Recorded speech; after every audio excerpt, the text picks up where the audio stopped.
Hello students, good morning, and now we are going to start next chapter of class 9, right?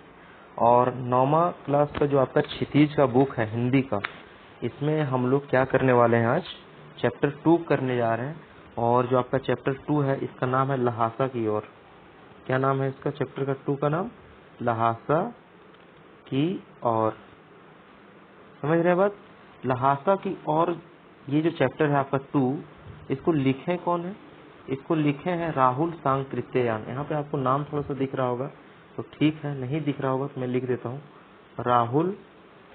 यहाँ पे लिखा हुआ है आपका क्वेश्चन नंबर 1 में राहुल सांकृत्यायन जो है इनके लेखक, ठीक है ना। तो इसमें जो पहला क्वेश्चन है दिया हुआ वो आपसे मैं पूछूंगा और आपको कॉपी पेन सारा कुछ ले के यहाँ बैठना है और उसमें आप टिक करते जाओगे, जितना भी आपका सही होगा वो सारा कुछ। तो पहला जो क्वेश्चन यहाँ पर पूछा जा रहा है कि राहुल सांकृत्यायन का जन्म कब हुआ था।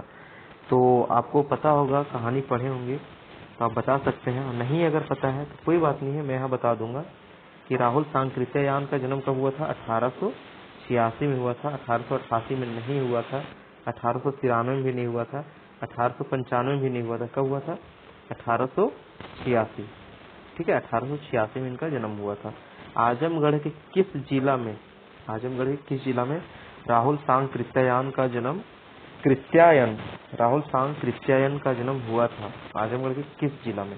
तो आजमगढ़ के किस जिला में राहुल सांकृत्यायन का जन्म हुआ था, ये आपको बताना है। यहाँ ऑप्शन आपको दिया हुआ पंधा, संगोरी, पुरंदह और कमैला, ठीक है। तो कौन सा आंसर होगा यहाँ पे?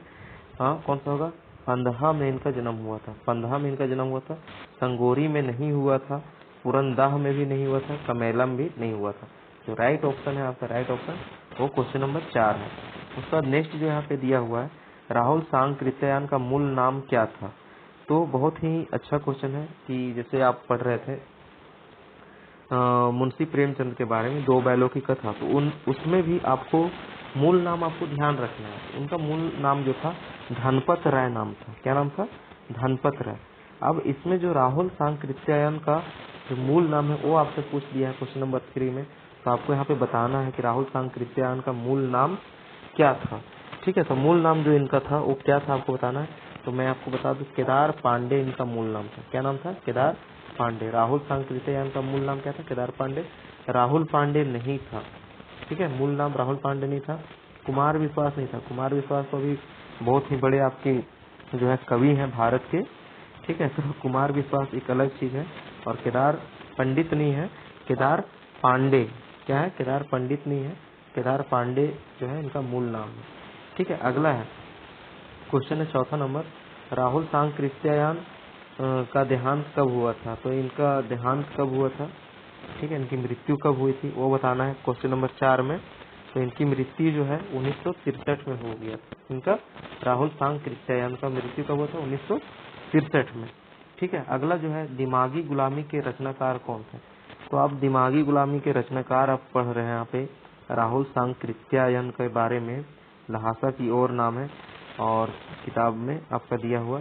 तो लहासा की ओर, Lhasa is the name of a place in Tibet, है ना। तिब्बत में जगह का नाम है लहासा, वो पढ़ रहे हैं। और आपको यहाँ पर बताना है कि दिमागी गुलामी के रचनाकार कौन थे।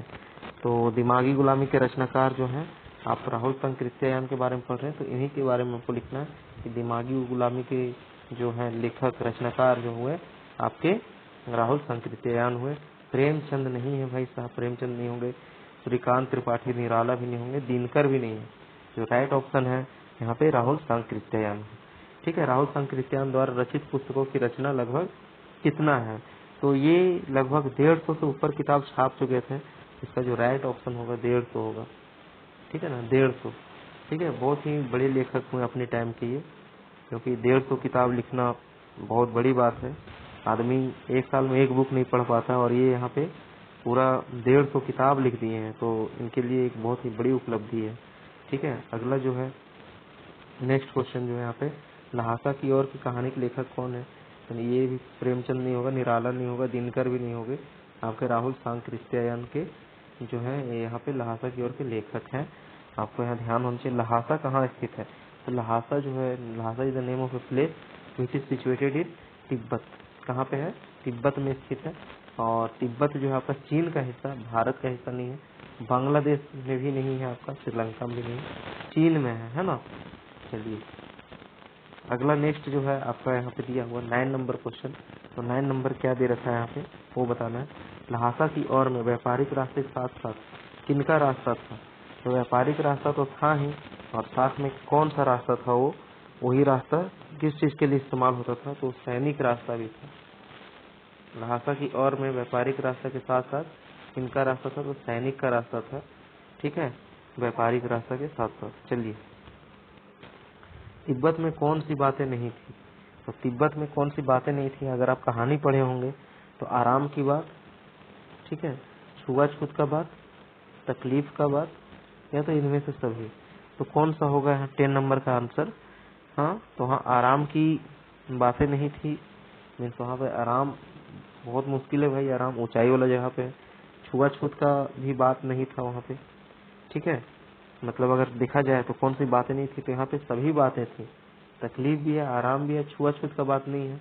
आप कहीं भी किसी भी घर में जाके आप चाय कॉफी जो भी है, सिर्फ आपका हुलिया ठीक होना चाहिए, बाकी आपको मिल जाएगा, है ना। तो इनमें से सभी जो है वो आंसर होगा।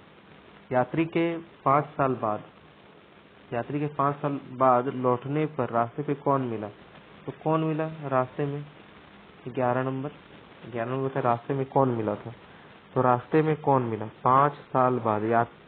यात्री 5 साल लौटने के बाद रास्ते में कौन मिला? तो कौन मिला था? एक भद्र व्यक्ति मिला था, ठीक है, भिखारी नहीं, भद्र व्यक्ति, ठीक है। तिब्बत में सबसे खतरनाक जगह कौन सा है? तो तिब्बत में जो सबसे खतरनाक जगह है वो आपका पड़ जाता है, बताएं। यहाँ पे आप पढ़े होंगे अगर कहानी तो आपको पता होगा कि तिब्बत में जो सबसे खतरनाक स्थान है वो कौन सा है।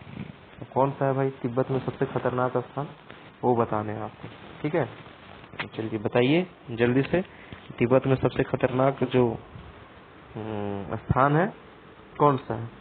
तो डांडे जो है आपका, ये सबसे खतरनाक स्थान है तिब्बत में, ठीक है। नेक्स्ट जो है तिब्बत की अधिकतम ऊंचाई कितनी है?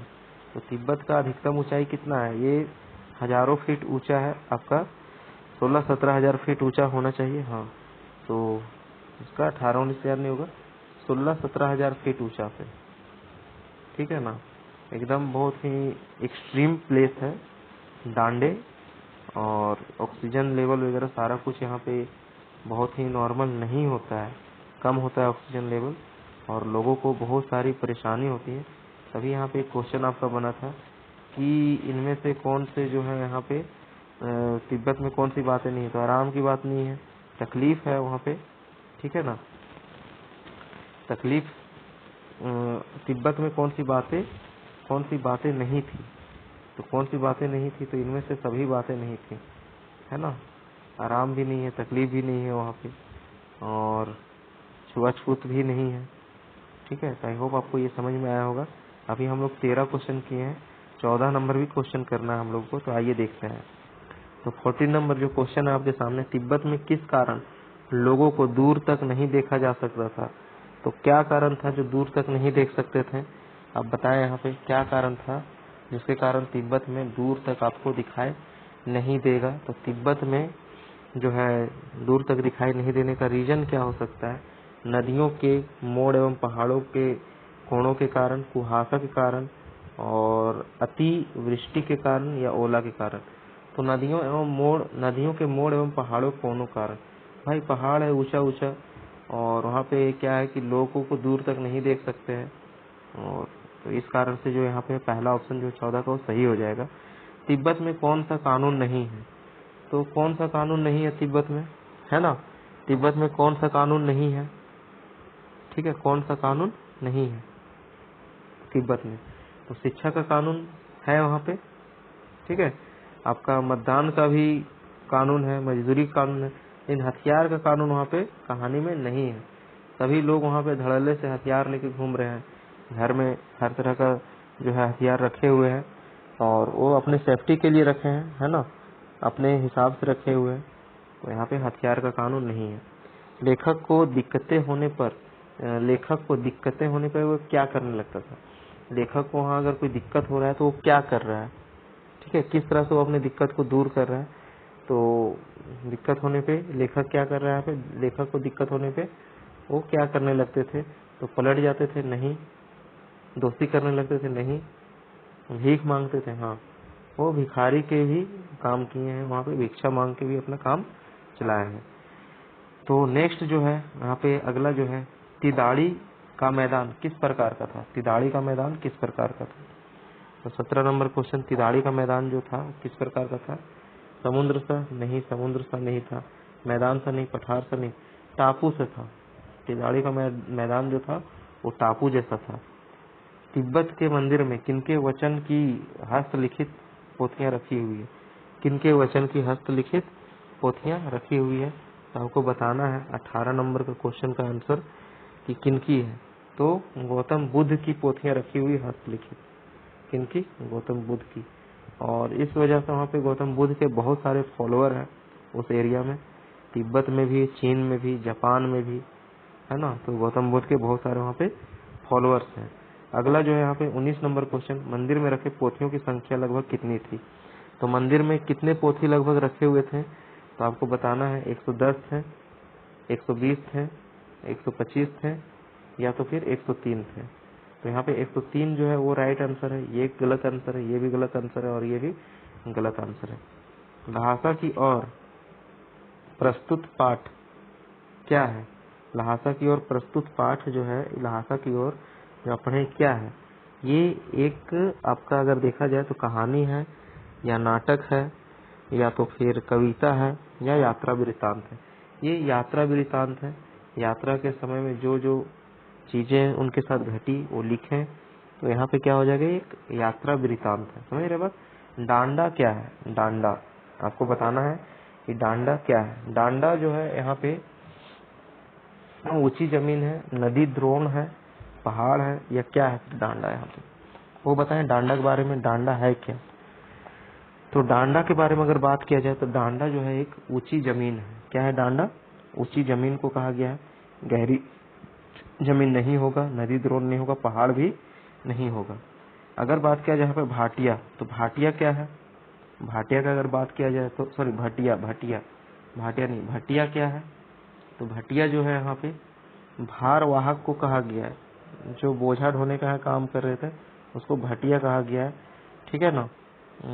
नौका चालक नहीं होगा, पर्वतारोही भी नहीं होगा, और इनमें से सभी तो होगा नहीं, सिर्फ एक ऑप्शन सही है। इस गधान के लिए कौन सा शीर्षक उपयुक्त होगा, तो आप बताएं। बहुत ही अच्छा क्वेश्चन है आपका। इस गधान के लिए जो सबसे उपयुक्त शीर्षक होगा वो बताएं। तो डांडा होना चाहिए, या तो इनमें से सभी नहीं, एक शीर्षक का नाम देना है आपको, एक शीर्षक का, सभी के बारे में आपको नहीं लिखना है, तो एक का नाम देंगे तो ये नहीं होगा। मेरे अकॉर्डिंग अगर बात की नाराज समुद्र है, ठीक है। आपको जो उचित लगे यहाँ पे गधांश के लिए आप शीर्षक दे सकते हैं। जो यात्रा वृत्तांत पूरा राहुल सांकृत्यायन के द्वारा लिखा गया है उनमें से आप कोई भी लिख सकते हैं। तो ये जो है आपका झारखंड में जितने भी एग्जाम होंगे आपके 9th क्लास का, जो ये क्षितिज बुक है, कोई भी कॉम्पिटिटिव एग्जामिनेशन हो वहाँ पे आपको ये हिंदी से पूछा ही जाएगा। सिर्फ झारखंड ही नहीं, आपके जितने भी हिंदी के अगर लिटरेचर पढ़ेंगे तो वहाँ मिलेगा आपको, ठीक है। और बहुत ही इम्पोर्टेंट रहा ये आज का। आपको बताना है कमेंट करके कि आप कितने नंबर लाए हैं। टोटल कितने क्वेश्चन थे, 23। तो 23 में आप कितने लाए हैं। वीडियो को आपको लाइक कर देना है ना, और शेयर जरूर करें अपने मित्रों के साथ में, और सब्सक्राइब भी कर ही देना है। तो मिलते हैं आपसे हम नेक्स्ट वीडियो में, तब तक के लिए धन्यवाद।